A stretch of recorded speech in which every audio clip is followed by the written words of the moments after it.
So how are you living, Da? How am I living? I mean, I don't know how to answer that. I breathe. No, well, I mean, I'm obviously in comedy. I wish I could do that full time, but to live, I do have to have a day job as well. So my day job's in marketing, and then I perform as a comedian, and then I also run Comedy on Kloof. Yeah, Comedy on Kloof, which just celebrated its second birthday. Congratulations. Thank you. Yeah, it's amazing. It's super cool. I mean, especially, it's two women running a gig. Yeah. It's a queer-friendly gig because we are both lesbian. Yeah, we just wanted to create a space for female and queer voices to grow in the comedy space that is so cis-het male-dominated. Yeah, that's worldwide. It's kind of been a thing. But I like that modern comedy is shifting. It has changed. Like I've seen it through my own career, where it used to just literally be all men all the time, like all the time. Yeah. And like, it's lovely to come down here because of the rooms you guys have created, like you, and then there's a few other woman-led rooms now. And I think it's kind of because of you guys, picking up that flag and like going forward with it. So how have you seen things change in Cape Town since you started the gig? Yeah, well, as you said, I mean, it has just grown so much for women and queer people who are in comedy. I think we must just say we weren't the first female show, obviously, but we have been around for 2 years. We have a show weekly and we've been quite successful, which has been great, thanks to people coming out to watch.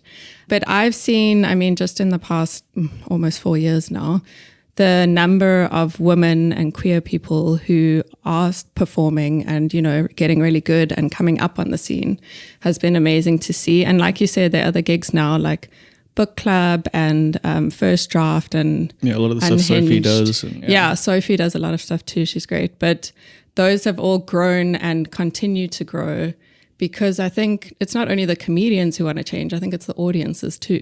Exactly. So, we couldn't do it without them. That's the thing. I think audiences want to see themselves reflected on stage as well. Like, I think that's been the big problem with comedy and why it's been to a lot of, minorities, basically. I'm putting that in inverted commas, but like, people who are other to the traditional masculine, patriarchal, white, capitalist, etc. It's like people didn't see themselves on stage. They didn't see themselves in stand-up comedy. So I think the story that I often hear from like women especially is, they didn't see women comedians on stage growing up. Like it was Ellen and then, eventually like Margaret Cho and stuff like that. But it's like Monda Sachs maybe as well, But that's the thing. It's like there's a handful that you can remember growing up. And now it's like the whole spectrum of comedy has shifted. Yet there's still these people who are still focused on like the Joe Rogan verse, like, and it's just like you're missing out on so much. No, for sure. And I think, it has just been a necessary shift, like you said.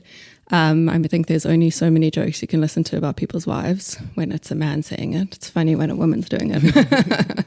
But no, it's very necessary. And now, people that we work with all the time in comedy are now going to be those voices that younger people are seeing. Yeah. And it is more young people are wanting to come into comedy, whereas before, I think it felt so inaccessible. If you're young and queer or woman, there was a big barrier. And there are still barriers that we're pushing, but it is so nice that it is growing so much in Cape Town and in South Africa in general. I think the one thing that does surprise me sometimes though is that we kind of are in a bit of a liberal bubble because audiences can be super conservative sometimes still. And you're Durban, like, oh. Don't tell people you're from Durban. I know in Cape Town, that's a negative thing. But like in Durban, like I'll tell jokes about like sucking dick and stuff. And like people will be like, wait, what? Yeah. But like I've made the joke so tight that like they will laugh no matter what. But like when I first say it, like just the premise, people are like, what? Yeah. But he's been talking about his girlfriend. Yeah. Even like our show on Tuesday, quite a lot of the female comics spoke about sex and the whole room almost went, ooh. And we're like, okay. And I was hosting, so I went on and like called the room out. I was like, oh, sorry. I thought, it's only okay if guys talk about their dicks on stage, but when women do it, oh. So there is still that trying to get through to the audience. But we're lucky that we do have the right audience most of the time. But we can struggle with foreign audience members. Yeah, that's like the first time I performed in a room, I had like an American woman heckling me, and I was just like, Oh no. what is going on here? Like, you don't understand these jokes because you're not from here. It's fine. You don't need to be involved in this. Like, Yeah. just shh. You know? So yeah, I was wondering about that because I've been even with this, like these this run, I guess, this tour that I'm doing for the next couple years, I've found that it's been weird when the room is like half or even like a quarter like international in that, because like they have different expectations and they also just don't get 90% of what you're talking about if you're actually like really local. So like, how do you manage that? Well, yeah, so we do get quite a lot of internationals, obviously being on Kloof Street. That's where they hang out. So we are conscious sometimes of, letting the comedians know if you use an Afrikaans word, like just translate it, because otherwise you're going to lose the room, because there is a lot of Afrikaans on the Cape Town comedy scene. Yeah, which is also a surprise to me. Yeah, I mean, even the other night, I was like, do you guys have some gears? And like half the room looked at me and I was like, oh, sorry, other ones, like, are you excited? Like, quickly translate. But yeah, I mean, it does work out quite well because luckily, it's not just Americans, it's people from Germany. We get a lot of Germans, like a lot. The other night we had people from France, we've had people from Spain, and I mean all over. And I think it's nice that those people that are traveling are generally very open-minded and are up for being teased or whatever. Yeah. I think just not to call out Americans, but their comedy is the different. Like they also are a lot more loud and obnoxious, and that's what they're used to. And so South Africans are more polite and, we will push the boundaries, but we won't do it in the way that they deliver it or whatever. Yeah, and it's not so abrasive. Yeah, it's not so abrasive. That's exactly it. So I think in that way, they're like, oh, okay, well, was that it? Or, they don't get the joke. But I mean, we had, right after the American elections, we had a Trump supporter in the audience. And she took all the jokes so well. Like, she openly admitted it in the crowd. And in South Africa, that's interesting. Yeah. Well, I mean, she probably found some friends somewhere along the way. Literally from what I've refugees, seen. Yeah, picking up the refugees. But she took all the jokes really well. And after my set, she came to me, she's like, I really loved that. And I was like, I'm a raging lesbian. And she was like, oh, no, that's okay, honey. So like, I was like, okay, this is now I'm just so confused. There's a lot of cognitive dissonance happening in that woman's brain. I mean, just to vote for Trump alone as a woman is a pretty insane choice. But. It is, but then she did tell me she was from Florida. So then I was like, oh. Yeah, that makes a lot of sense. Not Florida Road. But. No. Which is almost as weird, I'd say, as Florida. Like, Florida Road Man could actually be I do. I always think Durban is the Florida of South Africa. Oh, 100%. Yeah. And I mean that with love. I don't want to get cancelled. Actually, so for me, it's like somewhere between Miami and Florida, Well, Miami, Florida. But like, you know what I mean? Like, that's it. Like, because you've also got like the swampy parts, I guess. Exactly. It's and all like, there. There is a lot of strange things that go on in Durban. But like, Cape Town for me is kind of like LA. Yeah. Like, is that accurate? Yeah. I mean, obviously, I've lived here for a while, but... how long have you been here for? Because you're originally from Joburg, right? Oh my, don't tell people. I've worked on this accent for years. What are you doing? I'm originally from Joburg, and I actually did my postgrad at UCT. Okay. What did you study? So I did. I changed my major quite a lot. So I did my undergrad at Rhodes. I studied psych and politics. Oh, crazy. Yeah. I am fucking crazy. Well, everyone who studies psych does it to analyze themselves first. Exactly. So. At least I'm self-aware. That's why, like, you can't trust a shrink, man. They're the craziest. They're just as crazy as you. Like. And then, I did a complete 180 and moved to marketing management, and that's what I did at UCT. And then was that just because of job options or like what? No, it was I was fully going down the whole psych honors masters route, and then we did like this community outreach program in Grahamstown or Makanda, sorry. We were working with people in the townships, and we were working with this little girl who was deaf and blind, and like her mom couldn't really support her, and we were there to give support to the mom and to this little girl. And we ended up bonding really well. I mean, she couldn't hear me or see me, but she knew I was there every time she touched my hair, and like she would like get so excited and we'd play. And I think the way that sat with me and like stayed with me afterwards, I was like, I cannot be a psychologist. I'm just going to stay up all night thinking about people all the time. And like, so that's why I decided to change. Fair enough. Yeah.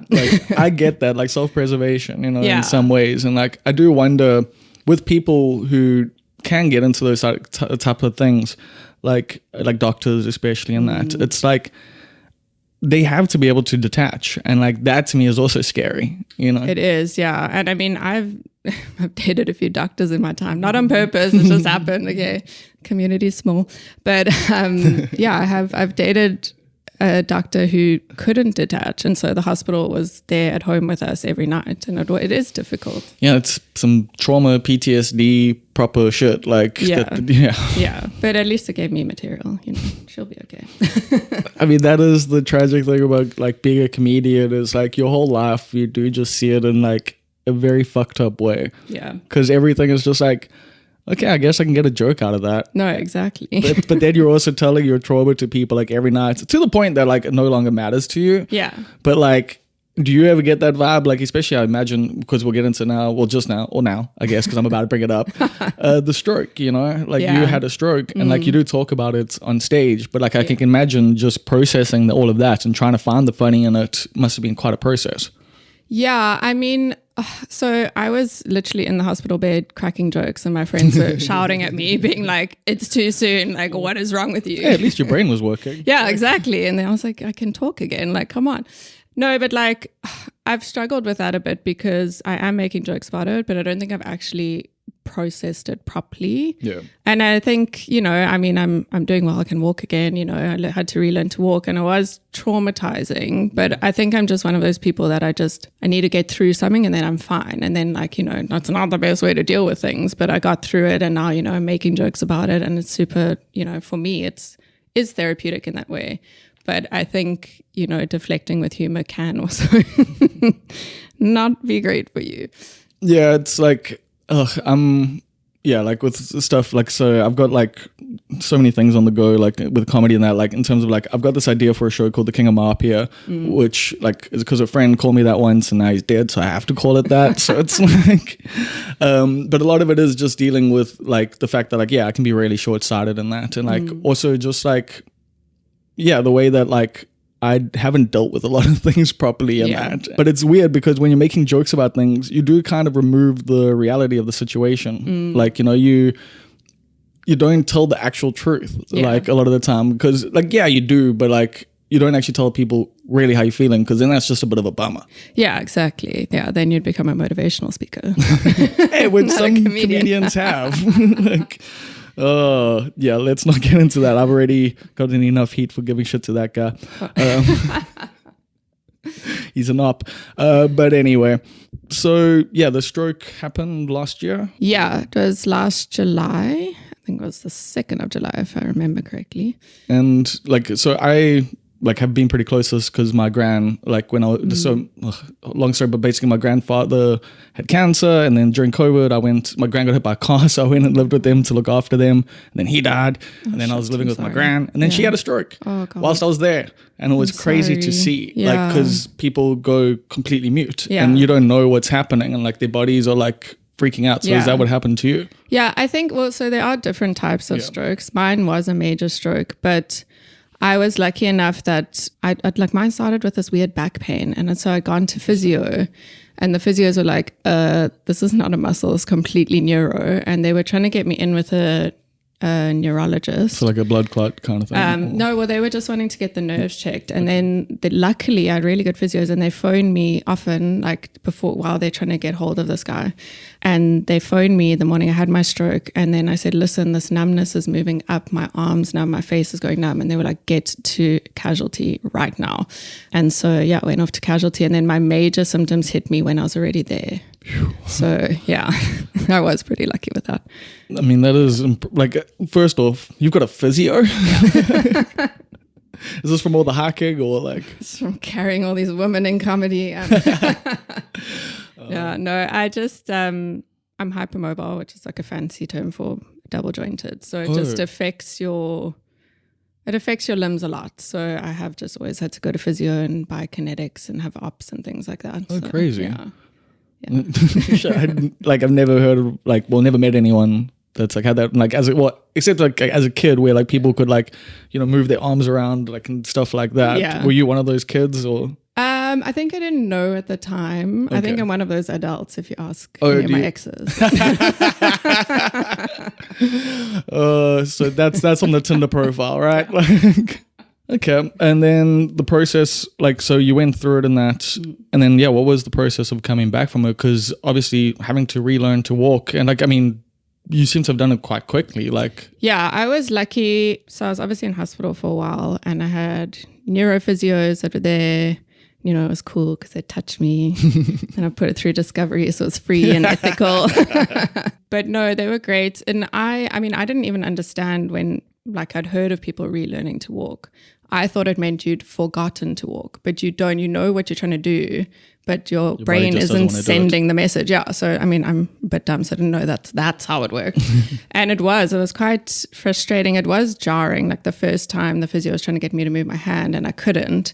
And that was, I think, when the impact hit me, because I just burst into tears and I never cry in front of people. And I was like, oh, this is horrible. But yeah, I had to have all that physio in and out of hospital. But what happened was, as soon as I got home and I was kind of in a familiar place, it made it a lot easier to remember to relearn to walk. And it started coming back way quicker than anyone thought it would.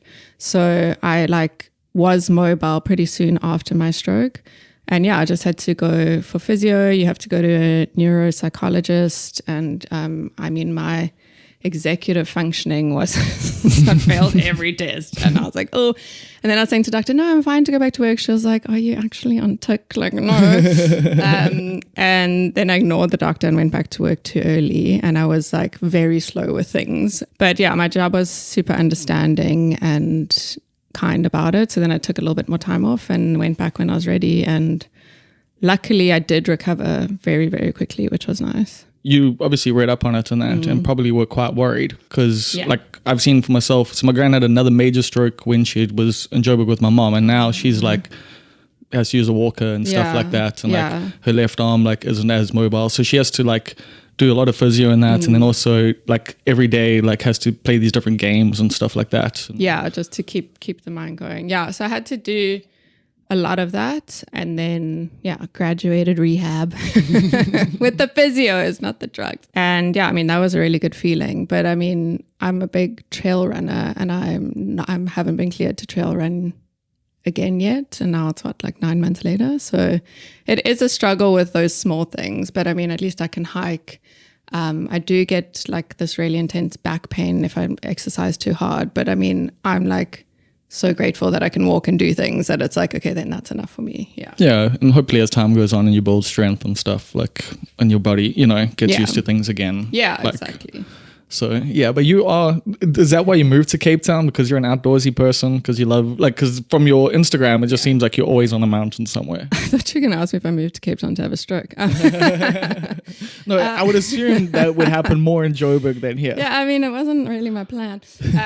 But no, that is why I moved to Cape Town. I think after I was here with my postgrad, I moved back to Joburg and shouldn't have, but I'm doing a long distance relationship and I was like, I need to go back. And then anyway, that blew up. But it's definitely, I love being on a hike on a mountain every weekend. As I said, I hike and trail run. What is it about it? I think for me, it's very peaceful, but also just like, in Cape Town, it's on your doorstep. You drive 5 minutes and you can be on a mountain, well, in the parking lot, but, at a mountain. And I think it's just taking advantage of that. And it's not just in Cape Town, it's all around South Africa. I've hiked the Drakensberg. I wouldn't boast about the Joburg hikes, but they're awesome. They're awesome. Hartbeespoort Dam or whatever. And you drive out to Rustenburg and Michaelis. But it is beautiful and it's just peaceful and it's like a nice calm, I think, in the chaos of life.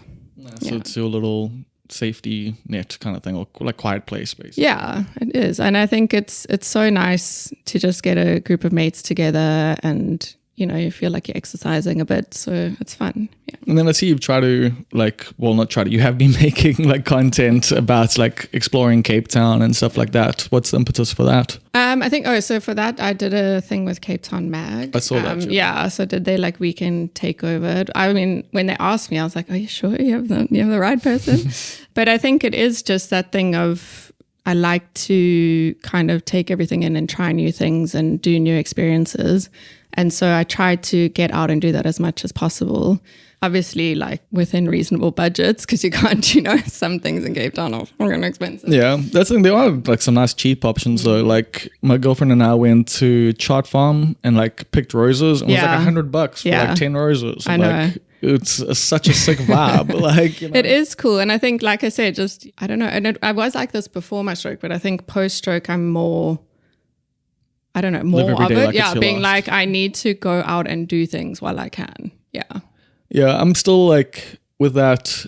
I feel that sometimes, but I am also someone who's like, it's okay, man. Part of life is also just chilling at home, being on the computer and playing games. No, like, of course. Like, obviously have that downtime. I mean, my version of that is chilling with my cats. So, yeah. So you guys, you and Katz also have a creative agency of sorts. Yeah, we do. So we have an agency called Frost Creative, and we basically do... It wasn't a fast fault creative. No. Why'd you guys go with your name? She bullied me into it. Trust me. I was like, are you sure about this? And she's like, no, it has to be. It's such a cool surname. And then I made a really terrible dad joke about Frost being cool, You'll get it on the way home.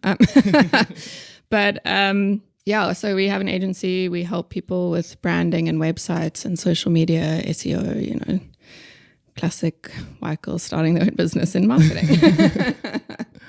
But I've seen you've worked with Devin Gray and Kate Pinchuk. Are you guys trying to basically offer that to the comedy community, or is it a broader thing? It is a broader thing because we've also we've had them as clients, but we've also have friends of ours who are investors in Africa. We did their website and that B2B, B2B copywriting.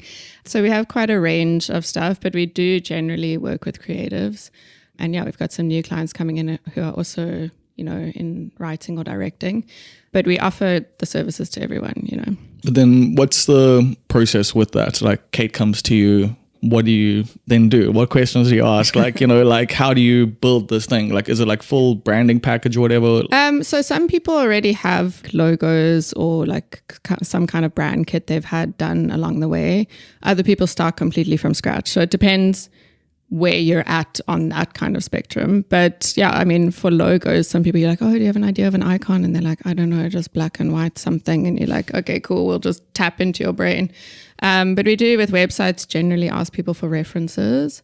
And then, we're pretty good at picking the right kind of colors and vibe and feel that the people are actually going for, which has been really cool because obviously you don't want to mess that up when people are paying you to do work for them. And the social media side of things, do people come to you for strategy or?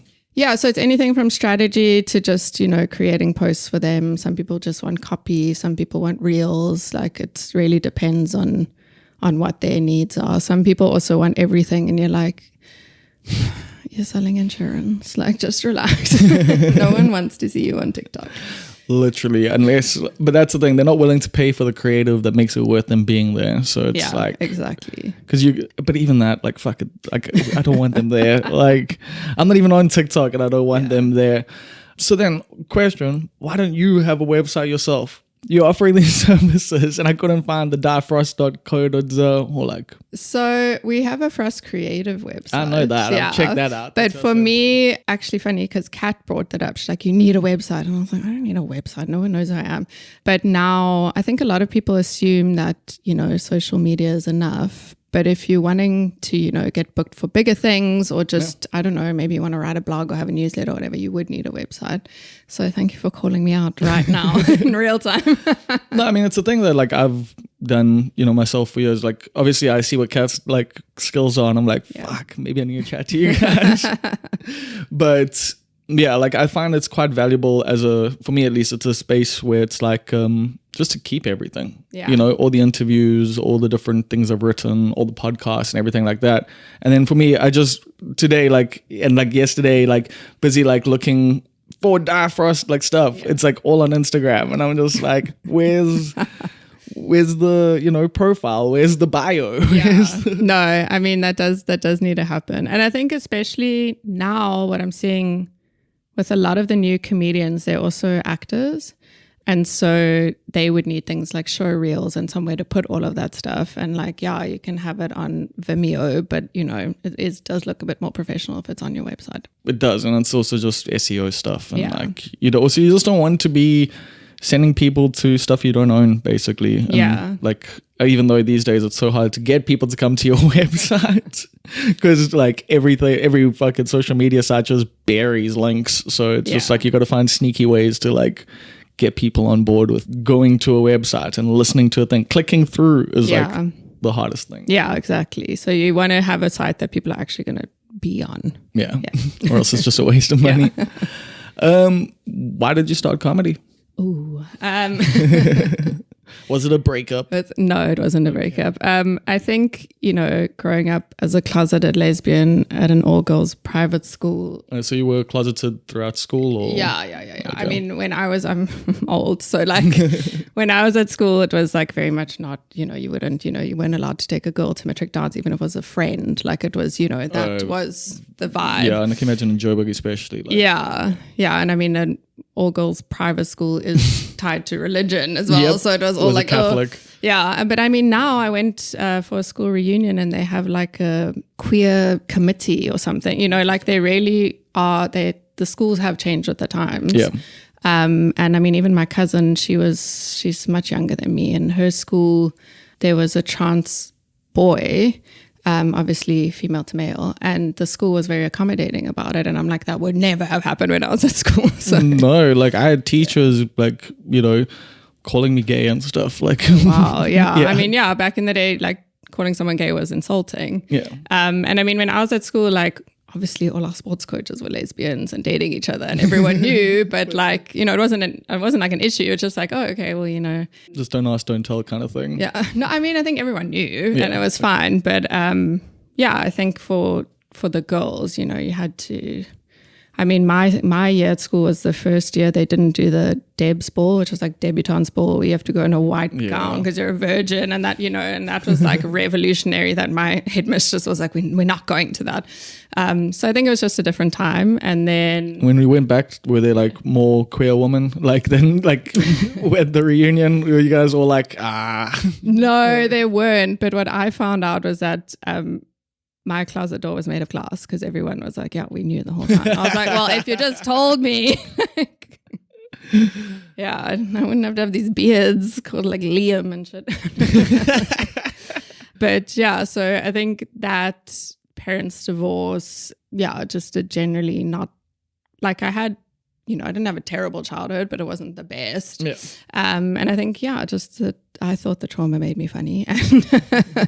And then I decided to go into comedy, and I actually wanted to start in Joburg, and I had booked a gig, and it was the week we went into lockdown. Oh, so shit. it got cancelled, and I was like, oh, which gig was it going to be? It was one of Mo's gigs in Joburg. I can't even remember where it was going to be. Mo Jack or Mo Matebe or? No, Mo Samoka. Oh, Samoka. Yeah, Samoka. Yeah. Like, this will be the second time I say this. I still haven't met that dude. I've been in comedy for like 12 years and like, don't even know if he knows who I am. But anyway. So I booked, I think it was one of his gigs in 4 Ways or something. It got cancelled. I was like, this is a sign. I mustn't do comedy. And then Kate is really good friends with my cousin, and I would see her in Joburg quite often, and I told her I'm moving to Cape Town, and she was like, when you move to Cape Town, I'm going to bully you into doing comedy.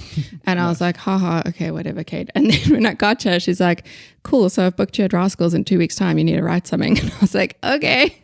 So Kate Pinchik bullied me into doing comedy. Nice. It's a good Thank story. you, Kate. Yeah. No, Kate's the fucking best. Like, yeah, she is. I see she's got that thing with Skull coming out now. Do you do acting at all? I don't. I used to, and I mean, I did along my way of changing my majors at university. I did do drama for a bit, yeah. And I mean, I was at Rhodes, so you know that is the place for theatre. But no, I haven't. I have quite a lot of creative people in my family who are in the industry, and I wanted to study script writing and film. Yeah. And my mom was like, no. We don't want you to be broke forever. Yeah, I want you to have money. And she's like, I'm paying, so no. Yeah, because script writing in South Africa is a minimum wage job. Yeah. But so, I mean, in that way it was nice, but it's still, I find my outlet in, I do write stuff. Obviously I write comedy, but I'm like, I do work on personal projects and help other people with writing. So it is more of an avenue I'm wanting to get into. And it's been something, one of those things where it's like, okay, I've put this off for long enough. Like I need to do it now because it's never gone away, the want to do it. Yeah, I know that exact feeling. Like I started like screenwriting and stuff a few years back just because, well, a friend of mine encouraged me in that. And then, he died. And it's the guy, like that's my one-man show. One of my one-man shows was like, he named it basically. Yeah. After that, I was like, oh, fuck, now I have to do this. Yeah. Like, it is. It's just like now I would be wasting his memory and his legacy if I don't like try. But then at the same time, like you find, there's actually a lot of speed bumps along the way to trying to get something made. Yeah, like exactly. It depends. I mean, obviously you can make smaller 1 minute things and stuff like that. But like getting that funding, getting like the red cameras and like, all of that. Yeah. Then you're like, well, how does the short film cost $100,000? Like, that's just for the pre-production? Yeah. Fuck. Yeah, exactly. I think there's those barriers, but as I said, if you have this need to do something and it never goes away, you have to. Because, I mean, you see all these older people and they're like, I wish I'd done this. That's the thing. And you don't want to be that person. You need to do what you like. If it's eating you up inside, you got to take the leap at some point, I guess. No, I feel 100% on that. Like almost everything I do is based on that, where it's just like, you've always wanted to do this thing. Yeah. You can probably do this thing. Yeah, you're probably going to have to learn for the next 6 months about how to do it. I do courses online all the time. Like literally at the moment, because I'm just looking for whatever work I can at the moment, I'm doing a social media course on HubSpot, like Good, but you must. Because I mean, especially like with a day job vibe, not the acting vibe, it's like micro credentials are becoming insanely popular, more than like, obviously they wanted people with a degree, but if you're continuing to do micro credentials, you're like top of the pile. That's it. Like, but it's kind of funny because like on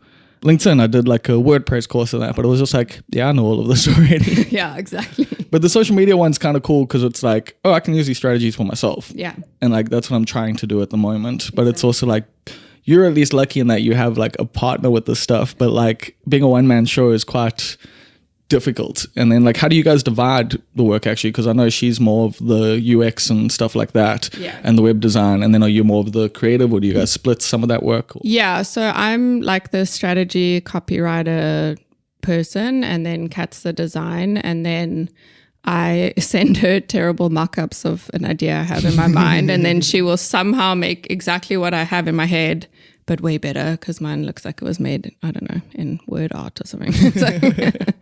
So yeah, we have a pretty good divide with that. Obviously, the strategy and copywriting isn't as much work. So like, I'm obviously grateful that Kat has all those skills. It's so funny that you say that, because like, I think some people who are copywriters would be like, it's the hardest job.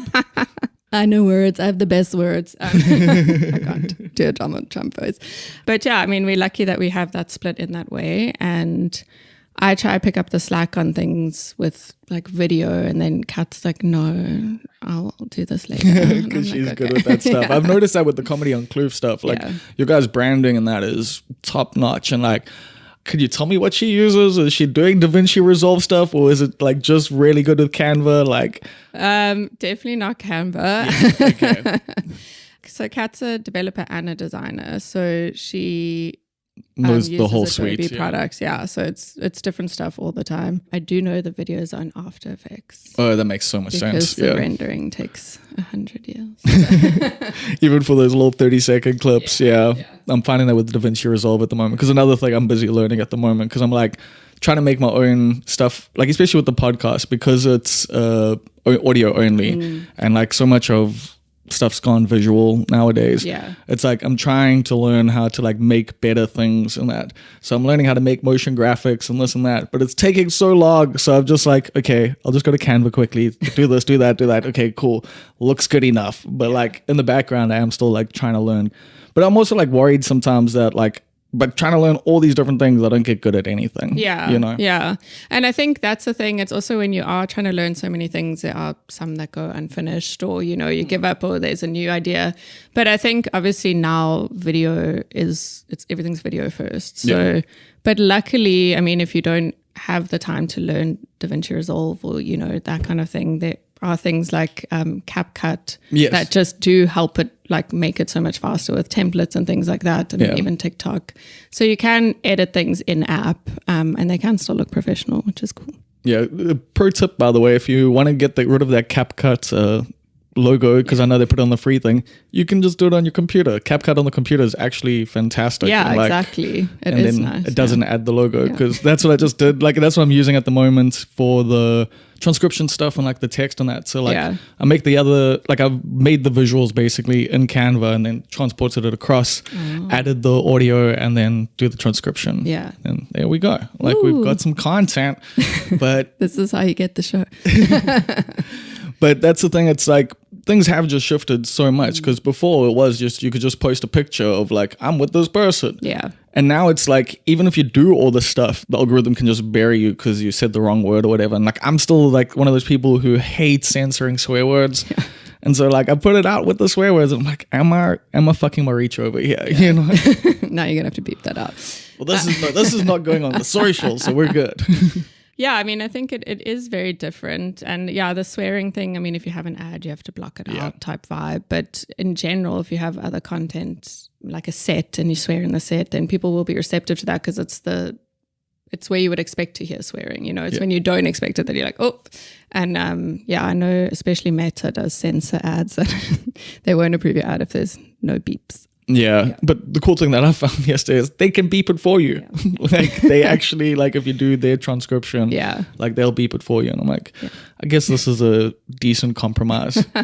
But how do you find the social media for yourself? Because you do a lot of videos and that, and you like seem to be have endless ideas for these things. And like, I'm like, how do you choose what to talk about and stuff like that for these things? And like, is there a strategy involved as a strategist? And I think for me, I had a huge, like, properly planned out, fleshed out strategy last year, and then that all went to shit when I had a stroke. So I was like, oh. But for me now, obviously, especially if something's trending, you need to jump on it as soon as you can. And you find that a lot of people have the same idea, so you kind of want to be the first one.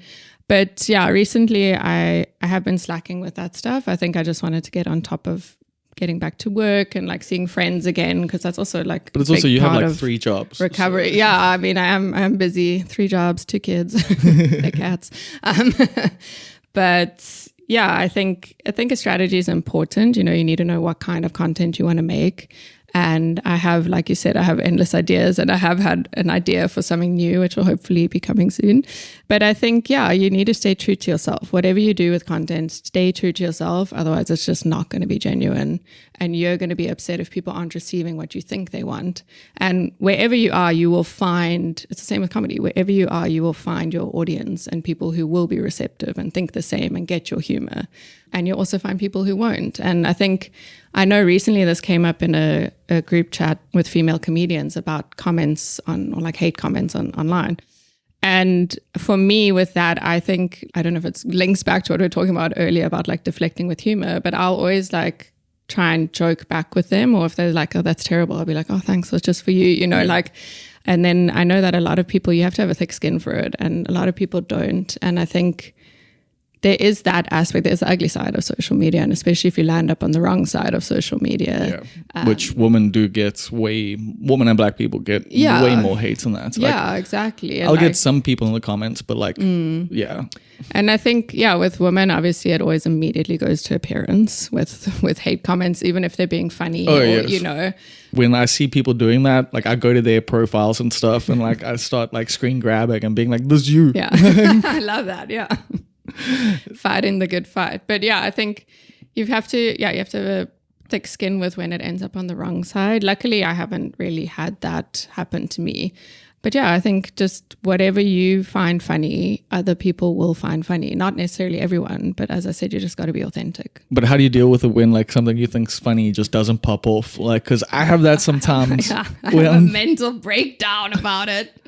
Yeah, where it's like 2 hours later, you're just like still like pulling the thing down. You're like, where are the notifications? Yeah, 5 likes. Yeah, I think that's hard. I think it's like when you bomb in comedy, you can be like, oh, the room was bad. It's like, oh, I posted it at the wrong time. Yeah, the algorithm didn't help me today. Like, yeah, but sometimes if I do think it's funny enough, I'll just post it again the next day, and then it does do well. so reposting things can help. Definitely. But also, I think that also comes down to consistency. When I've been consistent, especially on TikTok, I know that my content will be pushed more. This is TikTok where you're doing better. Yeah. I do quite well on TikTok. But, if you're not posting consistently, they obviously aren't going to push your content because they want people to be creating content. So it's also like a conundrum of finding time to do it, sticking to a schedule. As you said, we've worked with comedians and we've worked with other comedians as well. And I've literally made content plans with times for them to post. And obviously they want to post and grow their following. And some people have followed it and they've done amazing. And others are like, oh, well, maybe I'll post this later. And I'm like, okay, well then, I can't help you get to 10,000 followers. So I think it's just consistency as well as being authentic. Yeah, that's the thing I need to, I struggle with social media stuff just because I don't know, I'm into some esoteric philosophy stuff, like with Buddha and stuff like that. And so it's like, I'm just feeding the matrix, but it's also like at the same time, I need people to know who I am so I can stop being broke as a comedian. Yeah, exactly. The thing is with someone like Jam Jam, who I had here yesterday, he had a clear plan as well and still does. And he's gone for it and it's worked. Yeah. It's really helped build his real life audience. Yeah. But the thing is, he's also good on stage in real life, which I think helps. It's like when people come and see him, they're not disappointed, which I think is also a big part of it. Yeah. And that also goes back to being authentic because, if you're posting completely different stuff online to your humor on stage, people are going to be like, what the fuck? I thought I was going to see that guy. Yeah. So, you do just put yourself out there and put yourself out there as you. But actually do it. Yeah, but then also, don't you feel insecurities about that? Actually being authentic and actually because for me, that's the thing, that front-facing camera just feels so cringe all the time. Yeah. I mean, it is a bit weird. Obviously, it's self-tape every time you want to film something.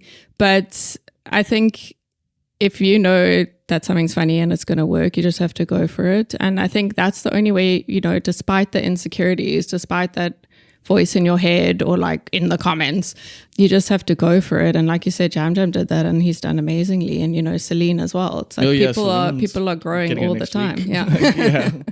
No, I mean, that's the thing. I've seen but her production level is nuts. I think that's what really helps her content stand out. That's the interesting thing, right? Because in social media these days, there is the stuff that's really low effort that can really pop off. And then you have people like Celine doing these things. So how do you find the balance with that? Do you consider high production things? Are you looking to do stuff like Celine? Because I know you've done stuff with her. So. Yeah.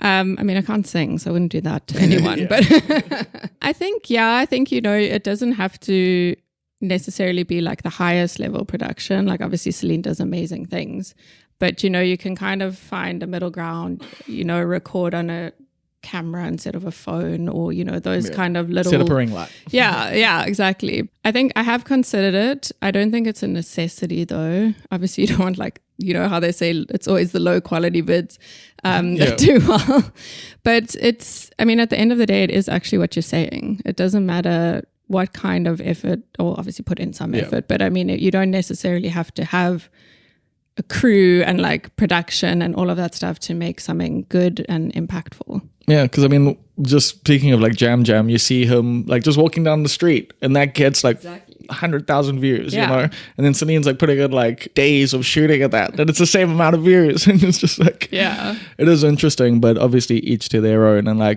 don't know, I'm just trying to figure out my social media shit because I say Cape Town, I feel I'm gonna have to do things differently, basically. Yeah, and I mean, also you must remember in Cape Town, everyone is, or not everyone, but most people are creatives. And so it is there's a different feel to it. You feel more inspired to do stuff because other people are doing it, and not the same stuff, but, just to get going and do that. And it is a nice base for that. And I think any form of content, if you enjoy it, you shouldn't, I mean, I've seen people get bullied online. There was this guy showing his bed sheets, a sweet little kid in school and you're so excited about it and you got all these hate comments and then everyone flipped it around and was like, we think you're amazing, and he blew up on TikTok. And it's like, you see the humanity in things when there is that ugly part of it. And I think, people who are creating content need to keep going, except people who eat things in their car and film it and make videos. I'm like, you're going to spill. And it's always something like with lots of gravy and this and that. That freaks me out. So everyone else keep going, but you guys. So just not in car mukbangs. Yeah, exactly. You need to be stopped. I thought you were going to say like ASMR stuff. Yeah. No, I'm not into that. But I know a few of my friends are. Yeah, for me, it grates me. Like literally. No. Let's talk a bit more, because we're talking a bit before about like, starting a queer friendly room. What have some of the struggles been? Oh, there've been quite a few. I think, and I mean this with a lot of love to the comedy scene, but I think when you are in a predominantly cishet male dominated space, it does get people's noses up when there's something different. And I think we've had that, and especially you guys have also been inviting to everyone. Yeah, exactly. It's not like we don't not book cishet men. Yeah. It's not like, exclusively for gays, but I think we've struggled with that kind of getting people's noses up. We have a disclaimer as well for comedians, and it basically just says don't be an asshole, because it's like no homophobic, transphobic, xenophobic, racist, every ableist, just to keep the room safe for comedians and the audience, of course. And I know, a lot of people have had a problem with that. And it's not that we want to see someone set before they go on. We just want them to agree to not be an asshole in our room. And it can get awkward because people agree to it, and then, they go do something on different. Stage. Yeah. And I think not that, we have a mixed audience. It's not, exclusively queer, but when there are queer people in the audience, and there's like a straight guy on stage, talking about that he's worried a gay guy is, going to hit on him or whatever, it's uncomfortable to watch. And it, like, regardless of how you're telling the story, it's not really funny. So we've had struggles with that. And I think also just in general, being women running a show, you have to work twice as hard because you have to prove yourself, and you have to prove yourself so much more. And luckily, we've consistently sold out week after week now for 2 years. Yeah, but it's because you guys know what you're doing as a team. Like you have like the visuals, you have the strategy, you understand, like you have a good room, it's like it's the full package essentially. Yeah. And I think there's also, unfortunately, there is the struggle of, like people asking for time who we can't really book because it goes against our ethics, and whether they've got some newspaper articles that aren't very flattering, or even like allegations. We just of in the background. Yeah, we just take that stuff quite seriously, and we want to keep the room safe for everyone. And if a gay person's calling themselves a homophobe on stage because they hate themselves, that's fine.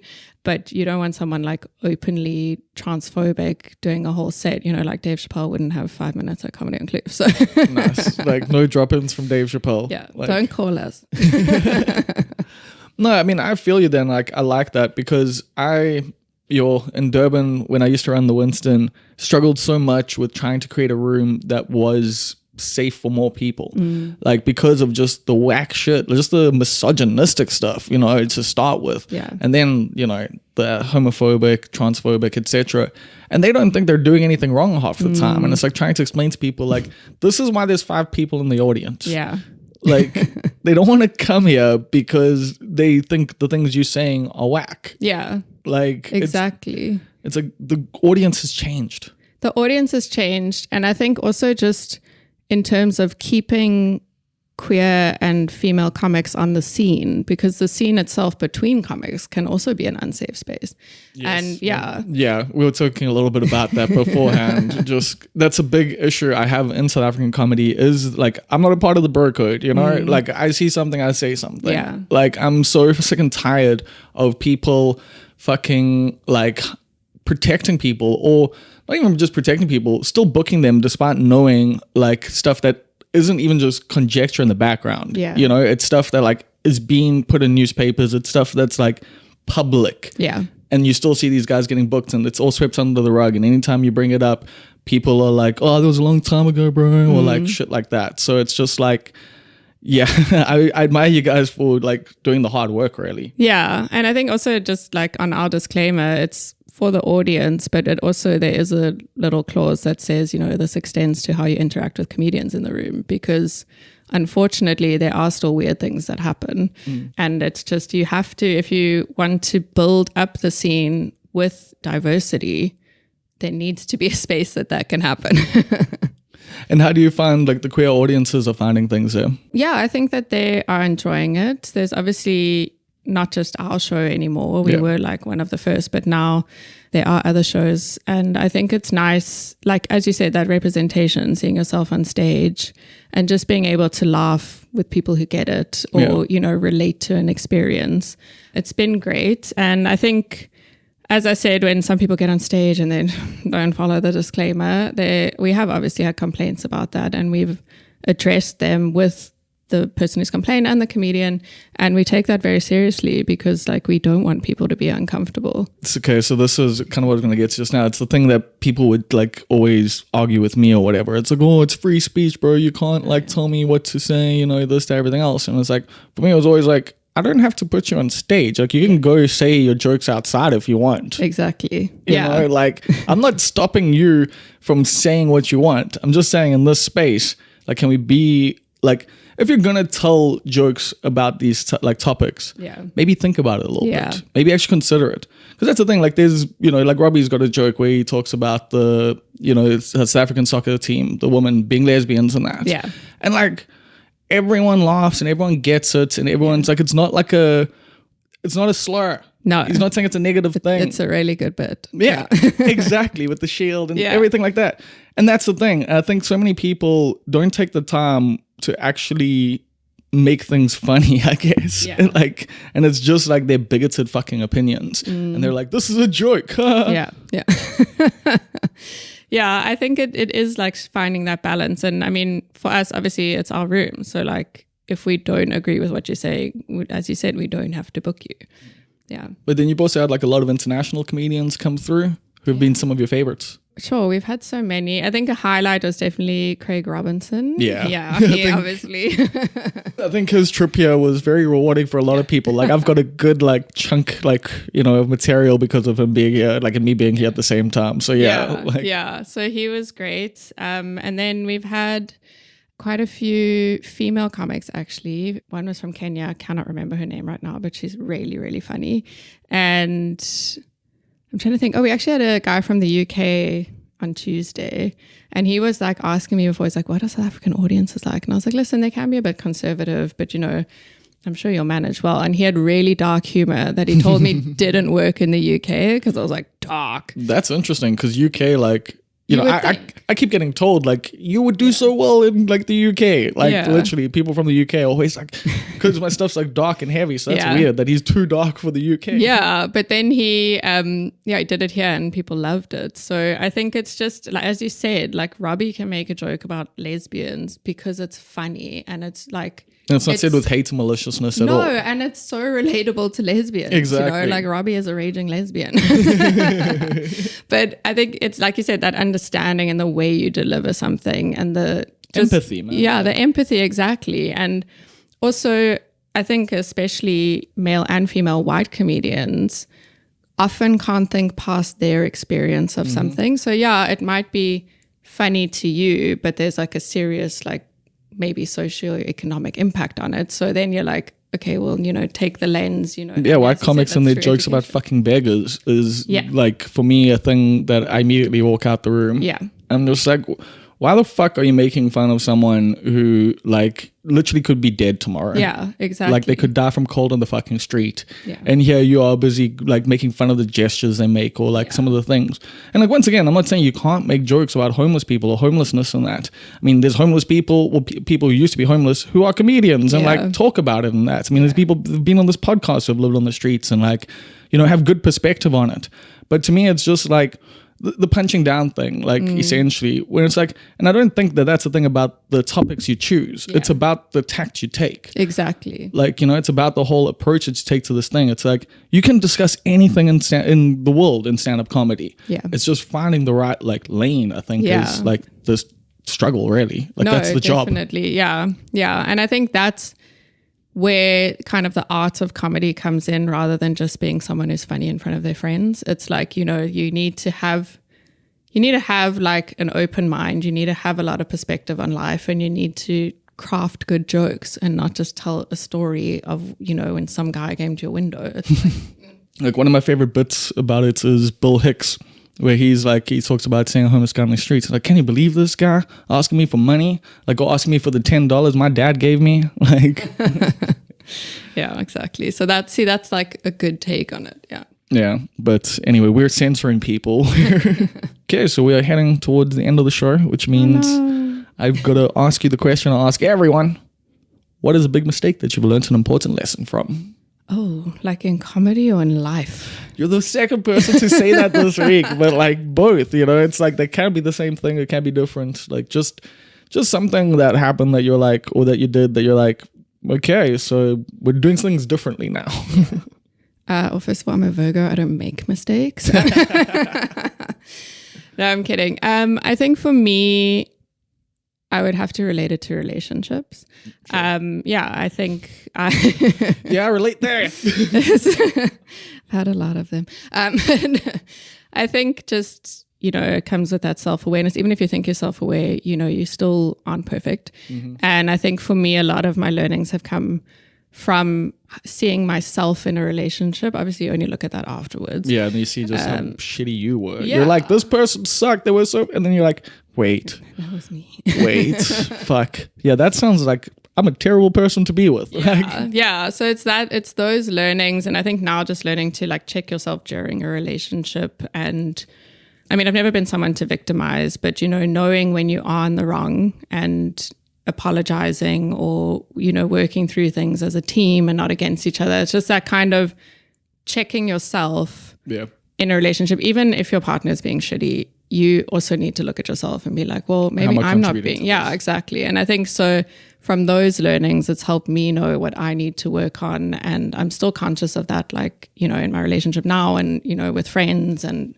family and whatever. But it's just that kind of, I think admitting to yourself when you know there's something you need to work on, and working on it and just becoming a better person, not necessarily only for your partner, but for you, you know, and then it helps you in all different aspects, you know, whether it's work or friendships or your actual relationship. Like, it helps you with so much stuff to just, I think, work on yourself. And like I said, the biggest part is admitting to yourself, because you can lie to yourself pretty easily and be like, I'm fine, I'm perfect, I'm a Virgo. But I think, that would probably be the one for me. Well, that's great. And like, I actually relate to that so much, because like, you know, my last relationship was 8 years, and, you know, I thought I was a pretty decent boyfriend. But like, looking back, I was like, yeah, no. Like, dude, like, come now. Yeah. And so, like, if I see certain behaviors in the relationship I'm in now, and I'm just like, nah, you need to cut that out, dude. Yeah, like, exactly. Or even, I think,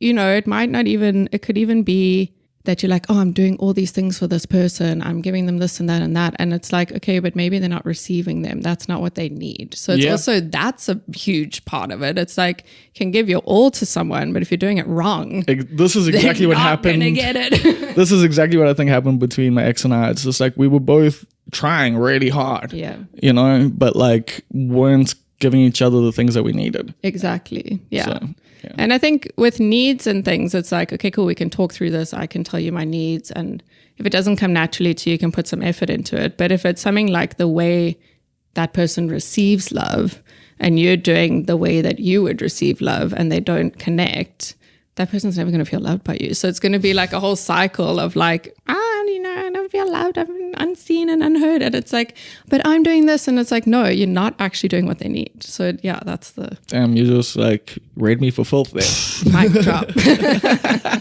Did I mention I studied psychology? Cool, we'll get into Lacan's theories just now.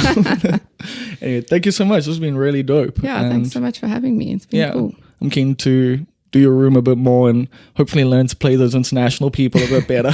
Did you just bring me here to ask me for stage time? Is that what this was? The whole ruse? That's why what do you mean? That's why I'm like... What were you saying about male comedians earlier? That's why I'm doing all these interviews with comedians now. I'm like, I need to get on stage. Like, I need to open for all you guys. So like, but No, cool. but yeah, thank you. This has been really cool. Keep it up.